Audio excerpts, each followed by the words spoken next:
Hey Sagittarius, it's go time. So yeah, I'm sitting here at my tarot table. Hello, I'm Angela. This is Magic in the Mundane Tarot. Welcome if you haven't been here.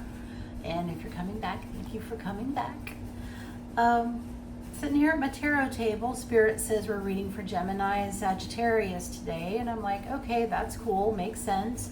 Two sides of the same coin, let's do it. I read for Gemini first, now I'm reading for you.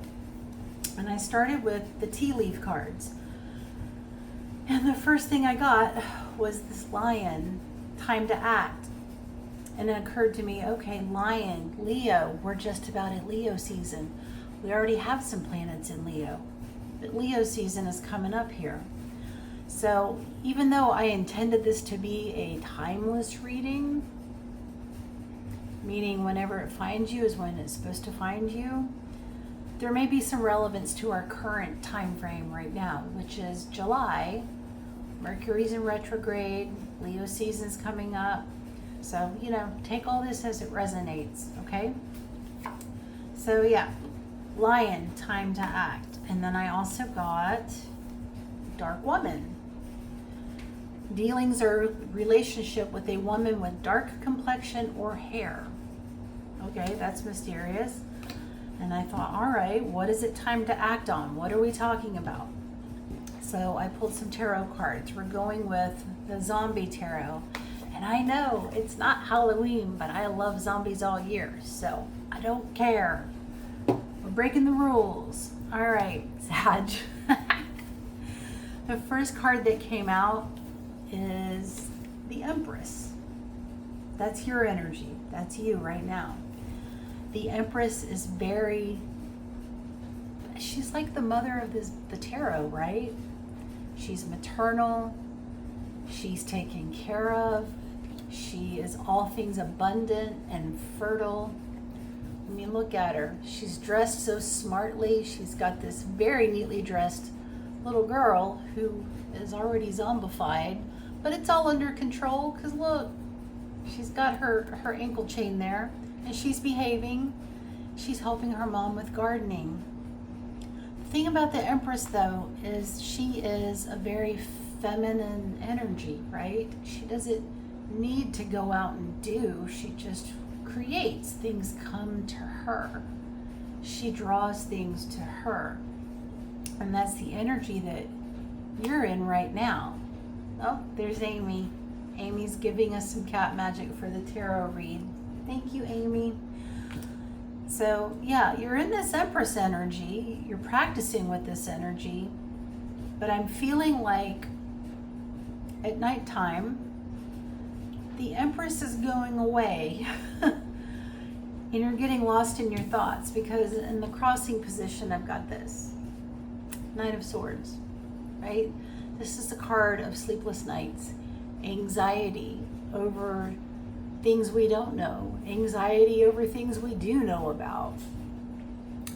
It's really hard to focus and stay in Empress energy, or even going into masculine energy and acting when you've got the Nine of Swords going on. So that's influencing you pretty heavily at this time. And I say that because it's, I mean, yes, these are worries that can haunt you during the day, not just the nighttime. But the next card that you got and what you're being asked to focus on by Spirit is the Moon. The Moon is about things that we can't see. The Moon is about the subconscious, right? It's a dreamscape. And if you look at this card in particular, there's someone sleeping in the bed under the big bright moon. And there's a crow, knowledge, carrying a key right around there. Like they're gonna drop that on this person, so this person can unlock their subconscious. So I feel like Spirit's telling you, pay attention to your dreams. Like, don't be afraid to go within. Maybe keep a dream journal. Like, I'm taking this very concretely. really pay attention to what's going on in your head at night while you sleep, if you are able to sleep, because the Nine of Swords is very frequently about not being able to sleep, right? And I mean, I'm going to skip ahead a little bit. You've got the Four of Swords, which is a sign of rest and dreaming in your hopes and fears. Like, you're worried about this lack of rest. You are worried about not being able to sleep and rest and heal. So yeah, Spirit's saying, pay attention to your dreams, pay attention to your subconscious. Like, you've already taken some action, and I can say that because we've got Lovers in the past, Gemini energy. The Lovers, it's about a choice. You made a choice, and you did that after going within. Because in your Strength position, we've got the Hermit. And I love the Hermit in this deck because, I mean, look at her. She's totally unbothered by all these zombies out there. She's safe in her own little space in her apartment with her comfy couch. With a little bit of illumination, kind of like the traditional hermit's lantern, right?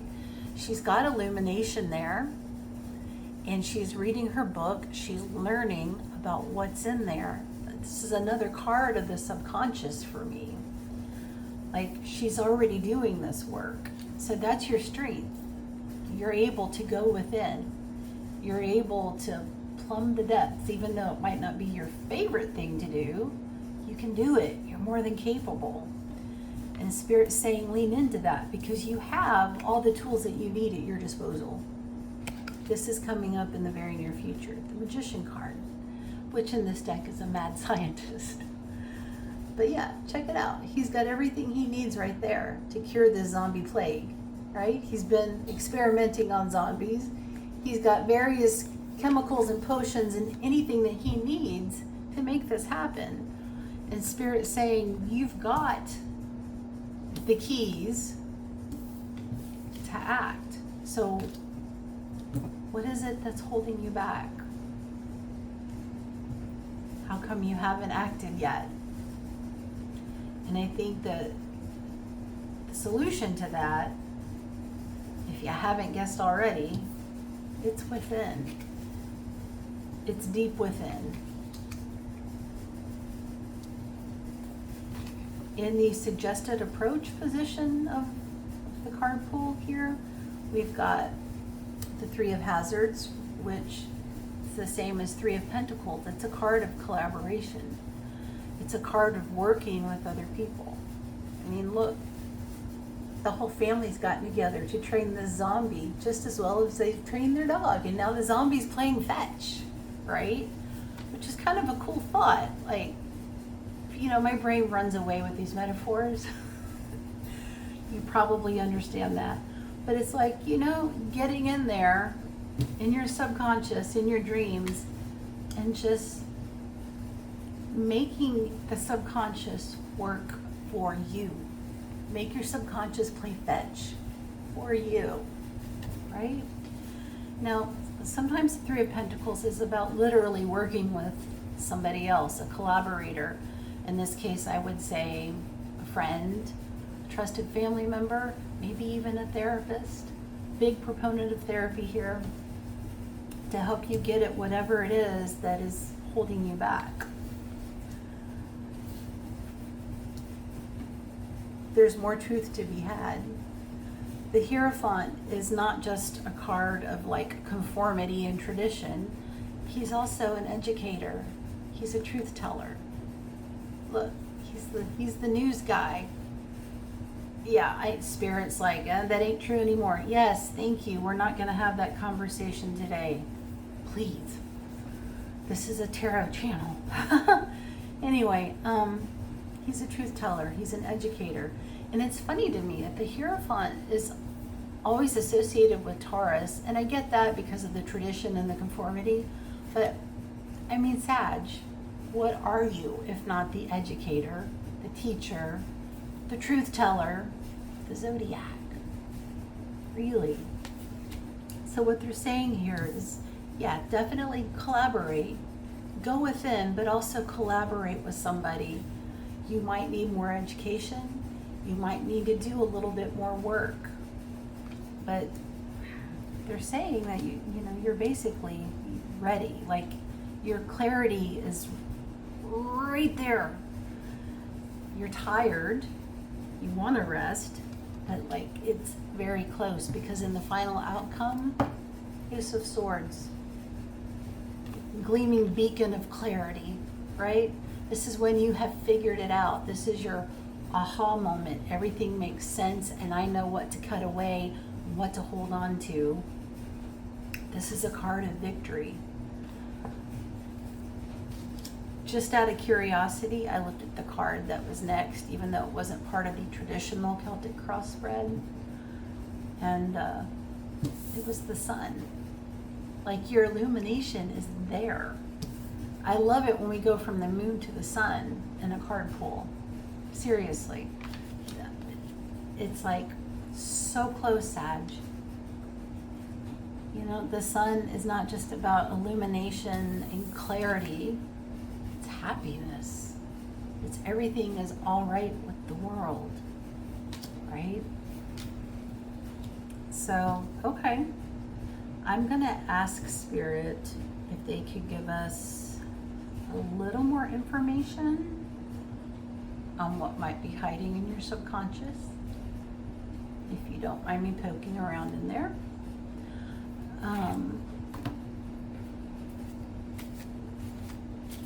What is this key Sagittarius is looking for? What's the last? I'm seeing a puzzle with one piece missing. Like a huge puzzle, one of those big ass 1,000-piece puzzles put together perfectly with just one piece missing.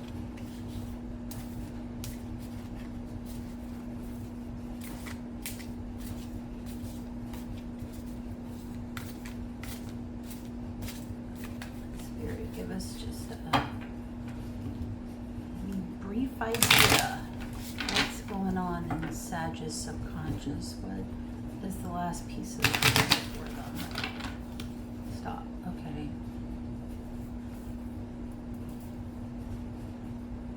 Ten of Cups.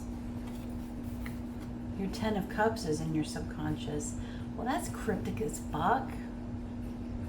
That's what I've been saying. Like, yes, go within. Keep doing the hermit thing. Look at your dreams. Spirit's saying your Ten of Cups is in there. Your sun is in there. That irritates me. Look, you guys, I'm a Scorpio sun. I love cryptic as much as the next Scorpio. But I also have a big ass stellium of Sagittarius in my chart. So sometimes I find it a little annoying. I mean, it's not like I can make them tell me anything they don't want to tell me, but all right. How about this? Any extra pieces of advice for Sagittarius?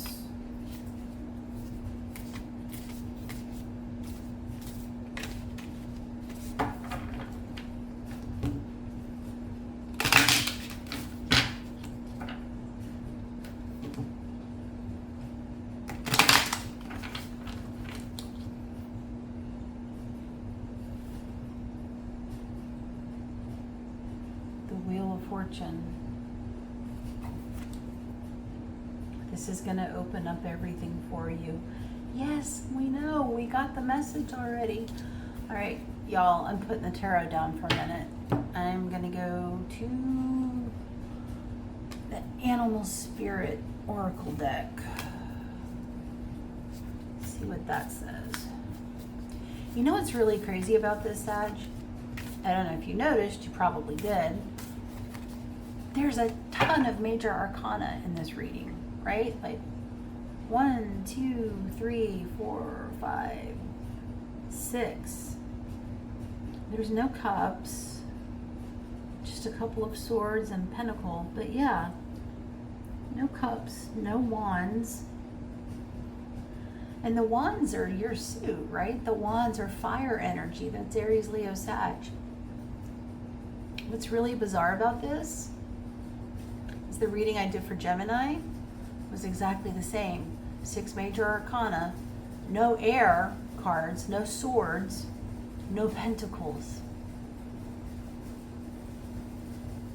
This week is crazy.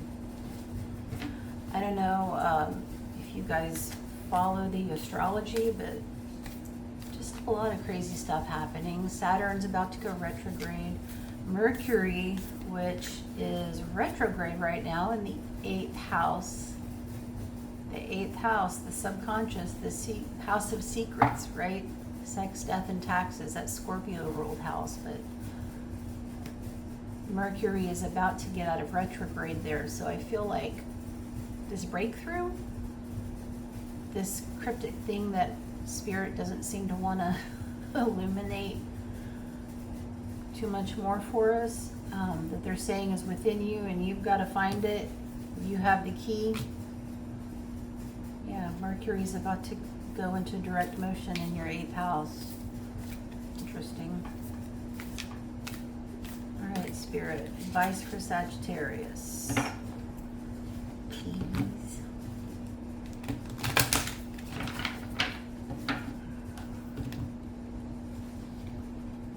All right.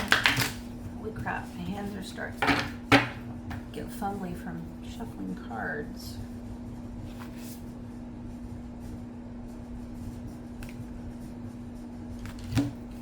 Surrender now.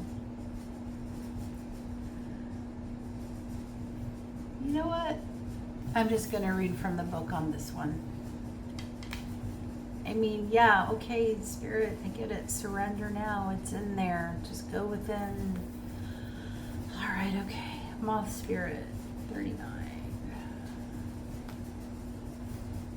Breaks down to a 3.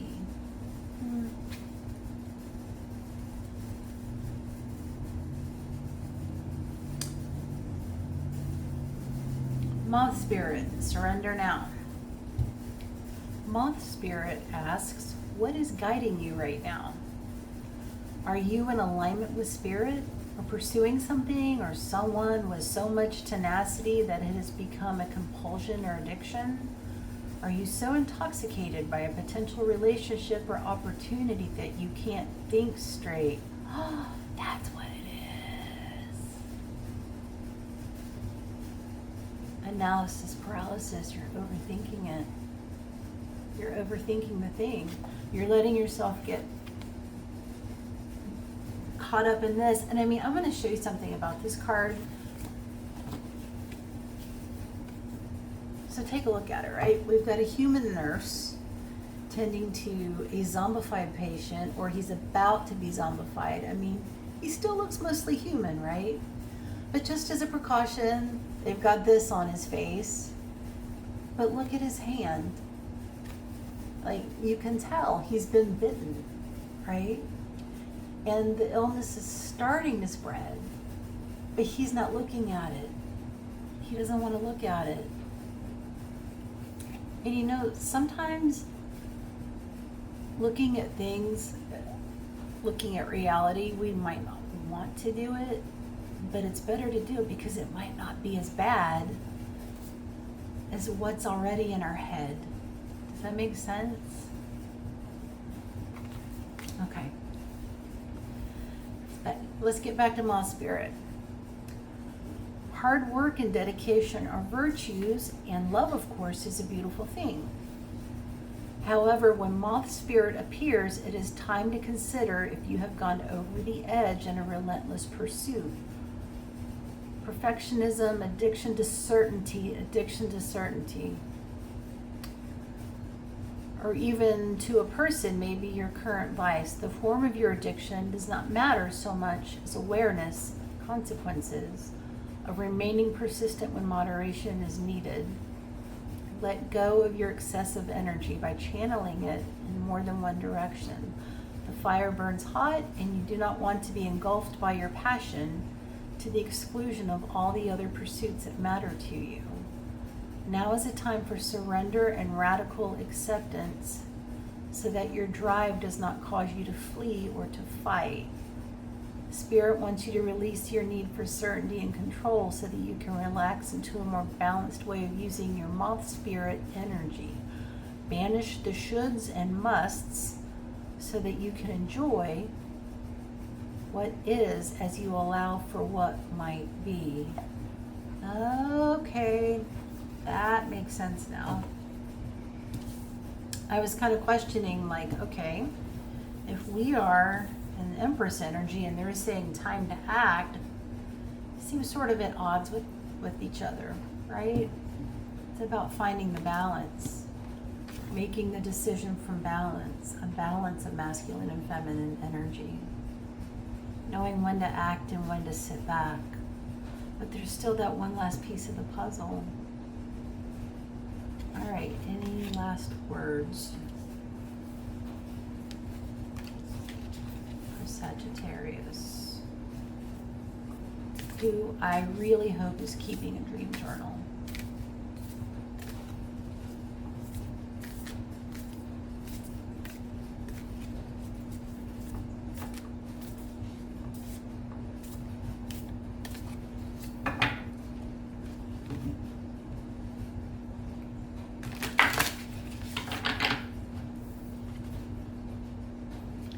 Reclaim your power.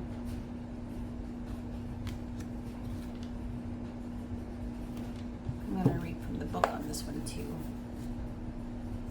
Oh, I turned right to it. And then I lost it. Sticking together. Ah, there we go. It takes courage to face challenges, and right now, Panther Spirit is here to say that you are braver than you think.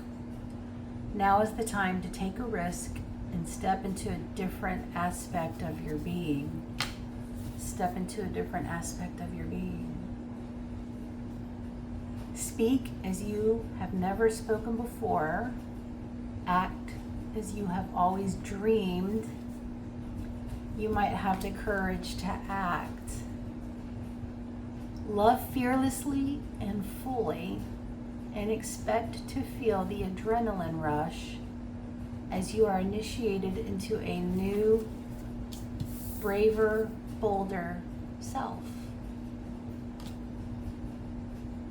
Panther Spirit says the time for dreaming about what you want to do is giving way to that first courageous act toward reclaiming your Panther Spirit and power.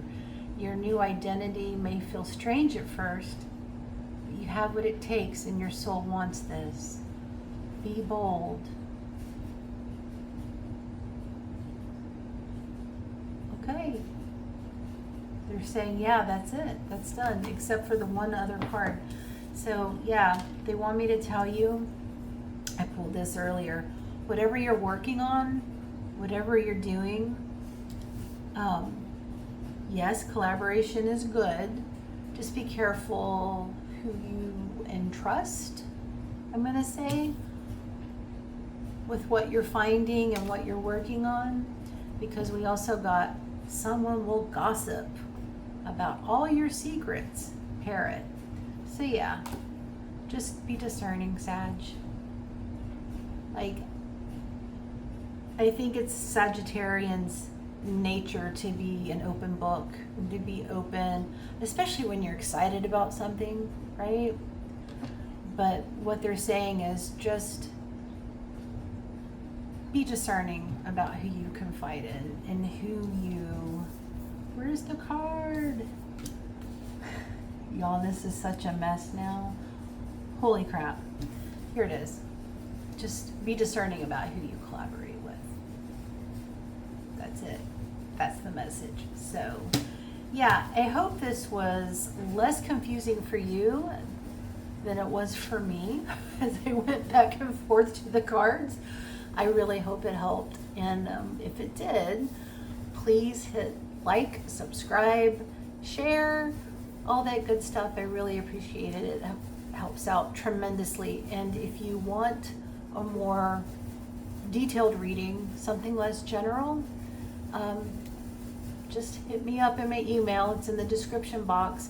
Leave a comment if you are able to, be discerning about the comments you leave. But yeah, I would love to hear from you, Sag. And that's it. I will see you next time. And remember, don't be nice, be kind, especially to yourself.